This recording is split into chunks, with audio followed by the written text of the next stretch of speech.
You want to talk about cynical? Imagine a movie not necessarily being quote unquote finished, really, or at least being not in releasable condition, and they're just like, yeah, fuck it, it'll make money. Well, yeah, it's time. Do the thing. Your mother sucks cocks in hell in Paris. It's the Angry Grant Show, everybody. Angry Grant Show. In case you haven't noticed by now, this video is not for children. If you are children, fuck off. All right. So, the Exorcism. I'm going to do the pleasantries. Angry Grant Show, raised on popcorn Grant. We're here to talk about a movie, movies and TVs we do here, and that movie is The Exorcism, or as it was known until very recently, The Georgetown Project. But The Exorcism, which is way more generic and way easier to sell to a wider audience. D Cinema Score, womp womp. The Exorcism is directed and co-written by Joshua John Miller, who is the son of one of the actors from The Exorcist. So this is some personal stuff. What is this film about? Russell Crowe, believe it or not, not playing Father Amorth. Yeah, this is not connected to The Pope's Exorcist, even though that would have made this movie a million times better, because The Pope's Exorcist is the epitome of a guilty pleasure movie. I agree, Ethan. I agree. So yeah, he has now 2 spots on my worst of list this year, with this and Land of Bad. Russell, if you're watching this, yeah, just come on, man. You don't need to get another Mazda. Like, pick a different script. Come on, bro. Anyway, so The Exorcism, it's about former alcoholic, altar boy, wife dies, daughter hates him, she gets kicked out of school, he's replacing an actor who died on a movie set, and no, not even a little bit. That's the thing. Okay, we'll get to that, Ethan, because that's just one of many cynical aspects of this movie. No, it is. I just want to say this straight on. If you go into this thinking that it's at all a sequel, spin-off, or offshoot of any kind of The Pope's Exorcist, it is not.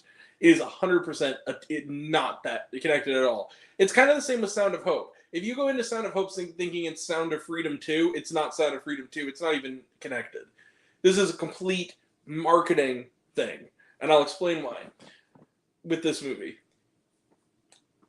So, he works on a film set that has been cursed because the former actor, played by Adrian Pastar, who's in, like, the opening scene and yet is in, like, the top billing. That's one of many actors who you wouldn't realize is in the movie and will forget is in the movie after, like, a second because they're barely in it. He gets the job on the movie directed by a guy who is using his past as an altar boy to encourage him, which is really fucked up and stupid and gross. And then he makes the movie and starts getting possessed, and it shows all the signs of alcoholism until it's not. And then his daughter, who can't act, is and her love interest, this other young woman on this movie, turn to a priest played by Niles from Frasier. Yes, I'm not kidding. And then shit gets weird, and it's all really boring and pretentious and not scary. Look, fuck the plot. The Exorcism is awful, but you know what's more awful than the movie itself is the shamelessness of it. Now, let me explain this. We can go on and on about the many reasons this movie, as a movie in and of itself, is bad. It is not scary. It's frequently boring. The acting is bad, including by Russell Crowe. I'm sorry, Russell Crowe. And even Ryan Simmons as his daughter. I shouldn't have said she can't act. She can act. I've seen her be okay in other movies. In this movie, I entirely blame Miller for this, because she can't act. Chloe Bailey, on the other hand, has not given me any indication that she can act. Her sister can. I've not gotten any indication she plays the love interest. Adam Goldberg is okay in this, I guess, but his character is kind of horrible. He's the director. Sam Worthington shows up for, like, a scene as, like, a co-star in this. I don't even know what maybe like 2 scenes. He's in the movie for, like, literally 6 minutes, maybe, of screen time. And all this is to say, like, it also exploits things like alcoholism and, you know, child abuse within the Catholic Church without any kind of thoughtfulness at all. It's just there to give importance to this schlock. It's just really tone deaf and disgusting and kind of despicable. But beyond all of that, this movie has sort of a tortured history. For those who don't know, this is Miramax co-produced this. This movie is so lopsided that the original distributor is given a credit at the end of the movie, but not at the beginning. Like, this is a movie that was shot, the majority of it was shot 5 years ago. This was shot in 2019 under the title The Georgetown Project. But it had to stop when a majority of it was finished because of the COVID shut it down like it did a lot of films. And then the dailies that they had, the footage they shot, sat on a shelf for like literally 3.5 so years. And then like in January of this year, they dusted it off and finished it. And changed the title and made this whole thing and heavily reshot it. And you can tell. There are scenes in this movie where continuity will just be thrown out the window from moment to moment. Characters will look different and look older or younger between shots. There's a moment where the main girl in this, for the majority of the main point of the movie, is blonde and kind of whatever, just looks like a young teenager. And then in the last scene, not only looks considerably older, has a completely different hairstyle, a completely different hair color, looks totally different, is wearing glasses, and is smoking a cigarette, and you're just like, and writing a screenplay, when that is never brought up at all. There are things in this movie that happen for no reason. It's not scary, it's ridiculous. And there came sort of a moment watching this movie where Russell Crowe is supposed to be haunted, he's butt-ass naked, and he starts urinating on the floor as his daughter looks to see what's going on. And I'm just sitting there like, why am I here? Like, this is so lame. But the other problem I have with it is that it's not only cashing in on these things. I've heard the guy who made this talk about this movie, about how this is a movie about trauma. This is a movie about growing up in the shadow of a dark movie. This is a movie about cinema and the responsibility cinema has to containing evil. No, it's not. No, it's not.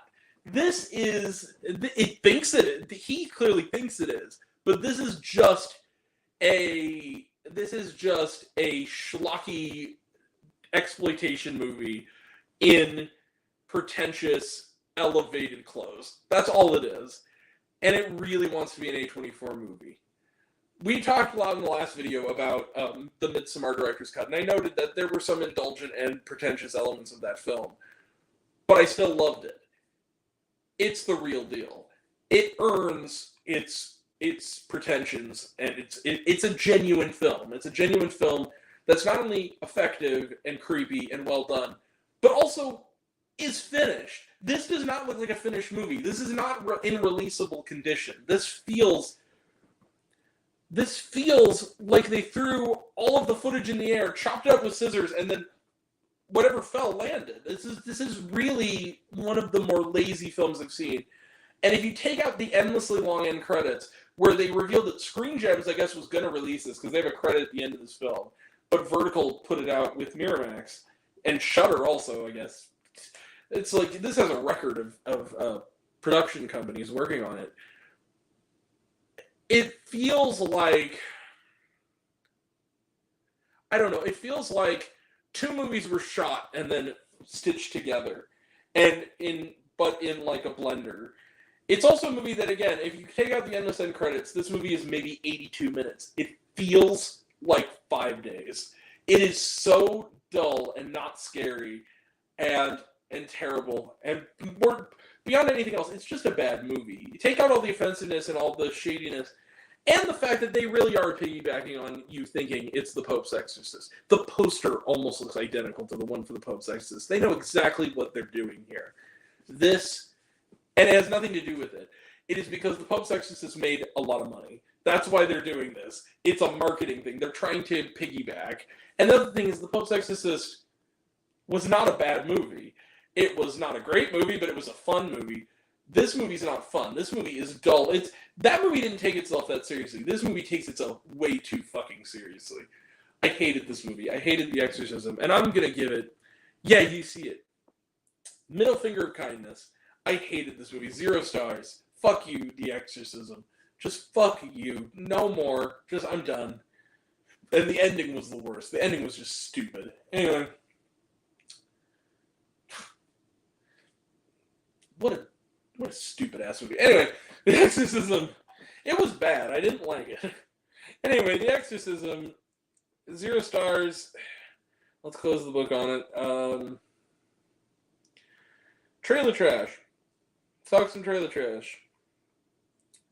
The Olympics at AMC Theaters. Talked about it. It's the Olympics at AMC Theaters. Venom, The Last Dance. Talked about it, looks good. Never Let Go, talked about it, looks good.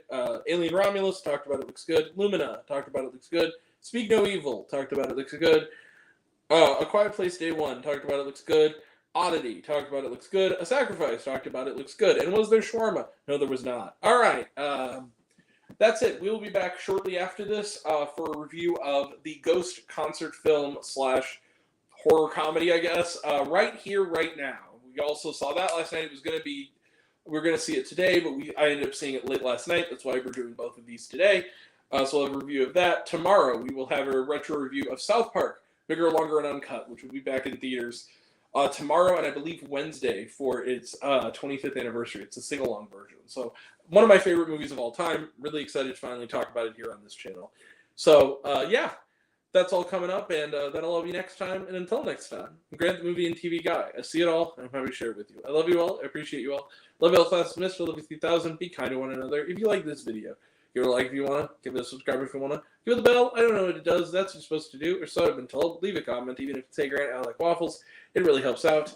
And if you want to find me elsewhere, reviews, lists, and other fun stuff, you can find me at all my social media. I'm on literally everything at either Raise It On Popcorn with Grant or Raise It On Popcorn.